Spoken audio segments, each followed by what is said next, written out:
जय श्री महाकाल। हर हर महादेव। दोस्तों, आज के इस वीडियो में आपको मैं गुड़हल के फूल के विषय में बताऊंगा, क्योंकि ये जो गुड़हल का फूल है ये कहीं भी आसानी से मिल जाता है और इसी की सहायता से किस प्रकार वशीकरण किया जा सकता है इसके बारे में आपको जानकारी दूंगा।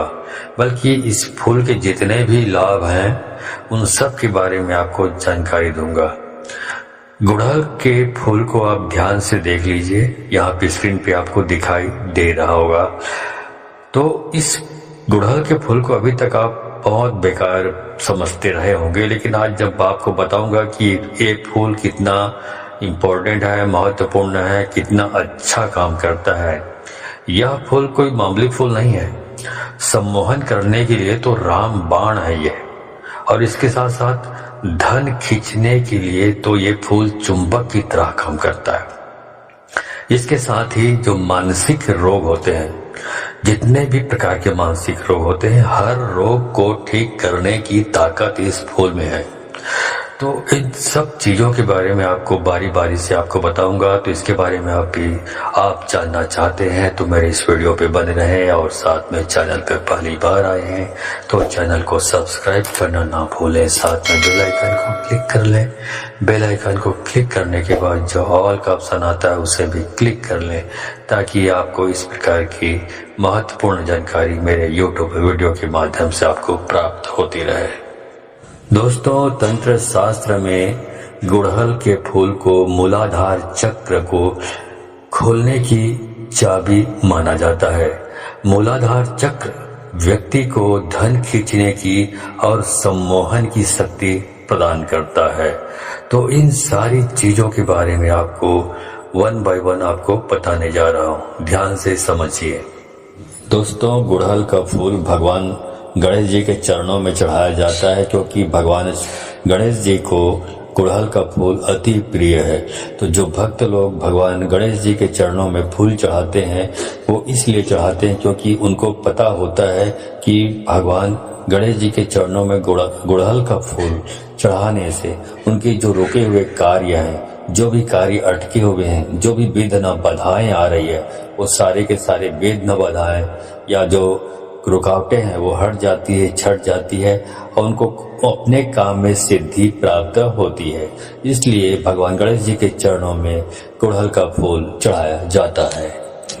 दोस्तों, गुड़हल का फूल इस्तेमाल किया जाता है उन लोगों के लिए जिनका मणिपुर चक्र बिल्कुल कमजोर हो गया है।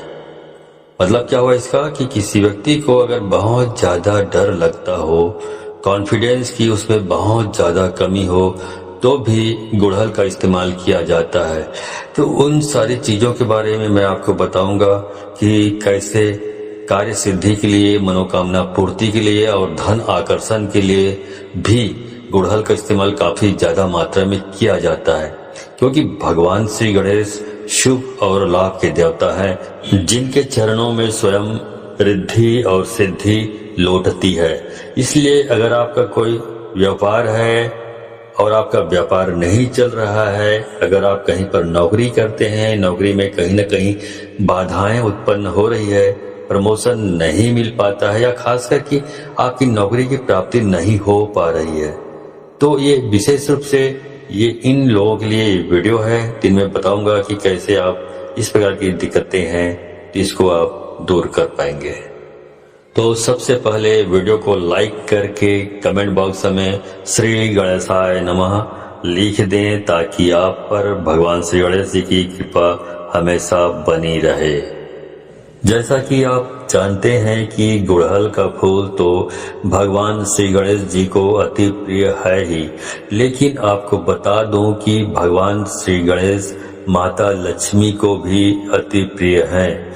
माता लक्ष्मी के पुत्र के रूप में भी भगवान श्री गणेश जी को देखा जाता है, और यह भी कहा जाता है कि अगर किसी व्यक्ति को भगवान विष्णु की और माता लक्ष्मी की कृपा प्राप्त करनी हो और साथ में शिव जी भगवान की माता पार्वती की कृपा भी पानी हो, तो केवल भगवान श्री गणेश को प्रसन्न कर लो। भगवान श्री गणेश को प्रसन्न करने मात्र से ही राहु केतु चंद्र ग्रह तक भी बिल्कुल ठीक हो जाते हैं।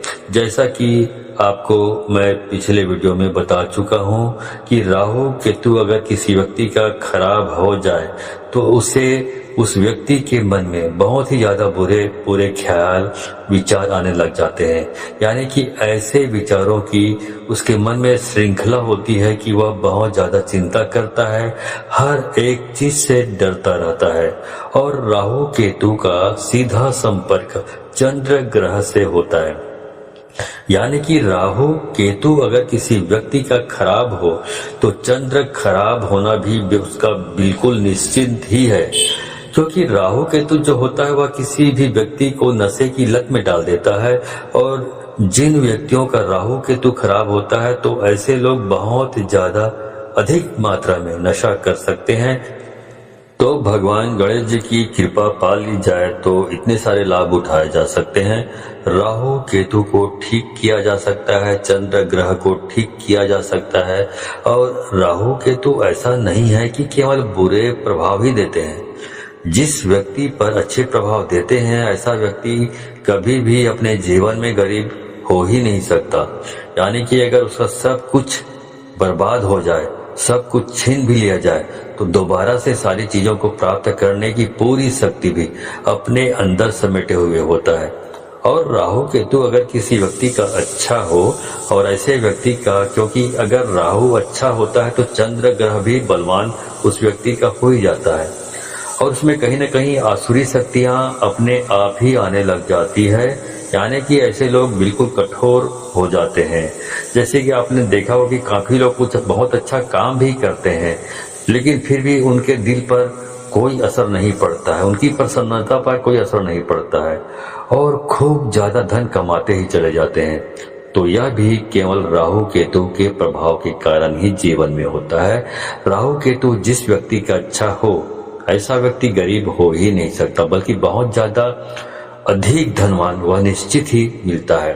तो इन सारी चीजों को प्राप्त करने के लिए, अपने जीवन में अच्छा करने के लिए विशेष रूप से भगवान श्री गणेश की कृपा पाना बेहद आवश्यक है और बहुत ज्यादा जरूरी भी है। अगर किसी व्यक्ति का केतु खराब हो तो केवल भगवान श्री गणेश जी की कृपा से केतु ग्रह को ठीक किया जा सकता है, वरना वह व्यक्ति पूरा जीवन ही भटकता रह जाता है और किसी भी मार्ग की प्राप्ति उसे हो ही नहीं पाती है। बल्कि तंत्र में तो ये बताया गया है कि मूलाधार चक्र, यानी कि जो इंसान की जड़ कही जाती है, उसमें भी भगवान श्री गणेश का वास होता है। और अगर किसी व्यक्ति का मूलाधार चक्र यानी कि भगवान श्री गणेश का स्थान वह बिगड़ जाए तो ऐसे व्यक्ति पूरा जीवन अपने डर के साथ व्यतीत करता है। छोटी छोटी चीजों से डरता है, हवा से डर जाता है, खुद को देखने से डर जाता है।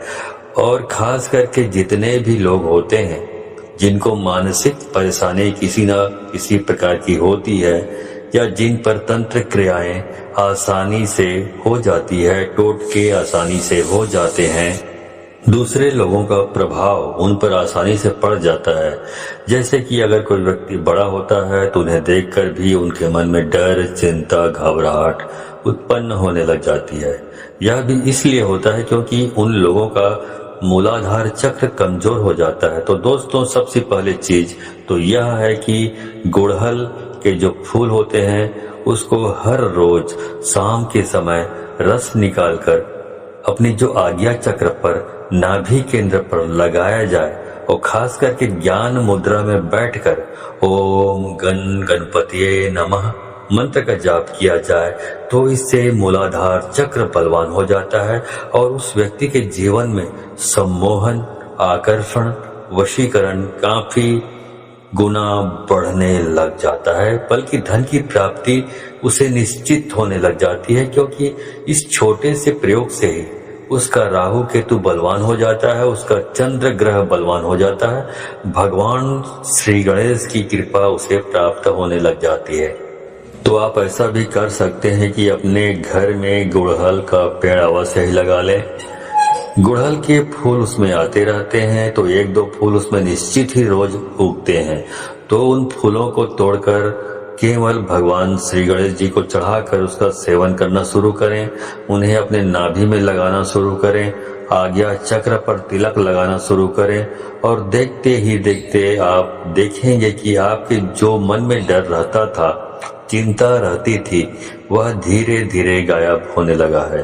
आपका दिल मजबूत बलवान बनने लगा है, क्योंकि मूलाधार चक्र अगर किसी व्यक्ति का बलवान बन जाए तो सबसे पहला प्रभाव उस पर यही पड़ता है कि वह बिल्कुल निडर हो जाता है और बिल्कुल शांति स्वरूप में आ जाता है।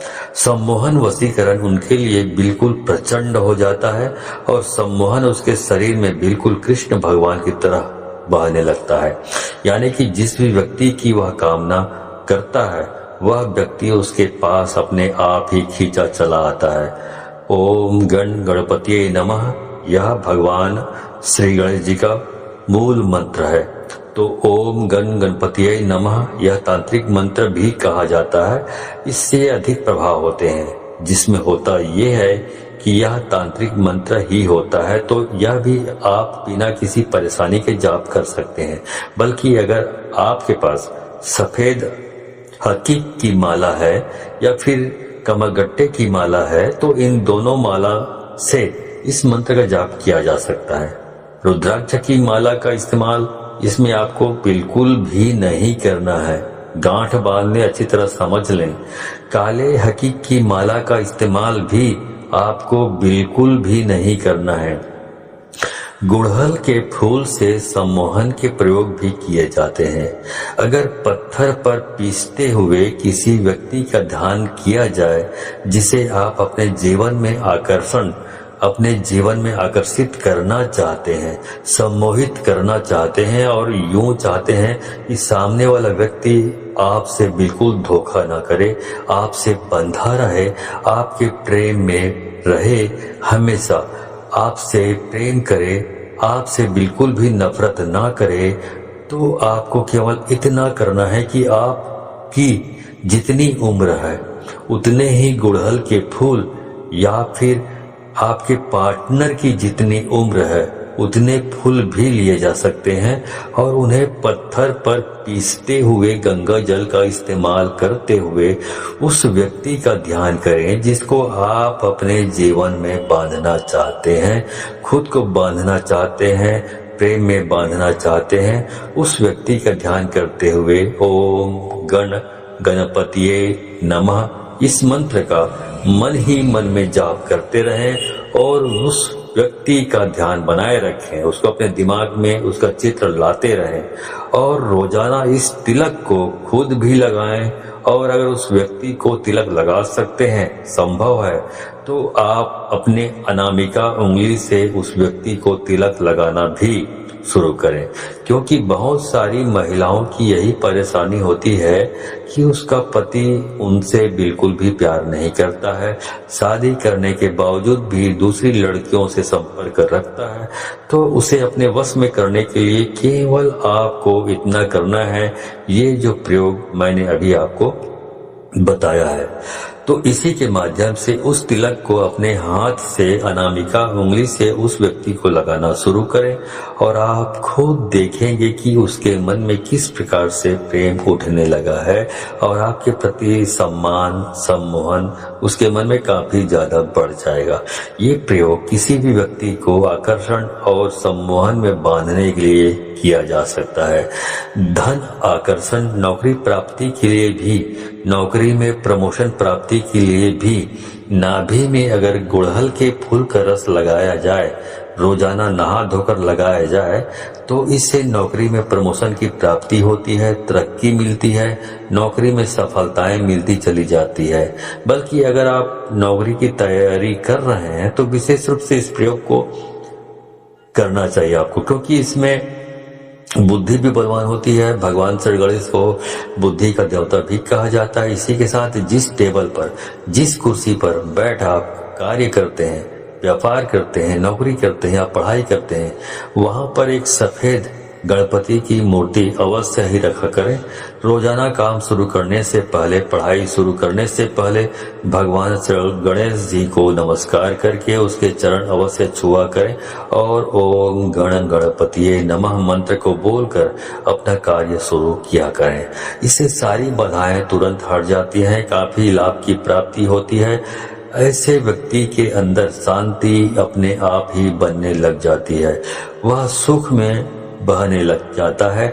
जैसा कि वीडियो की शुरुआत में मैंने आपको बताया, शिव परिवार, विष्णु परिवार, अगर दोनों की ही कृपा प्राप्त करनी है तो केवल भगवान श्री गणेश के माध्यम से सभी की कृपा पाई जा सकती है। सारे राहु केतु ग्रह की कृपा पाई जा सकती है, चंद्र ग्रह की कृपा पाई जा सकती है, जो अचानक से किसी व्यक्ति के जीवन में धन प्राप्ति की योग बनाते हैं। तो ये सारी चीजें हमने आपको बता दी है। तो इस वीडियो को यदि आपको लगता है कि बहुत अच्छी जानकारी लगी है तो इस वीडियो को अधिक से अधिक लोगों को शेयर करें, ताकि अधिक से अधिक लोग इस जानकारी से परिचित होकर इसका लाभ उठा सके। तो आज के लिए बस इतना ही, मिलता हूँ अगले वीडियो में। तब तक के लिए धन्यवाद। जय श्री महाकाल। हर हर महादेव।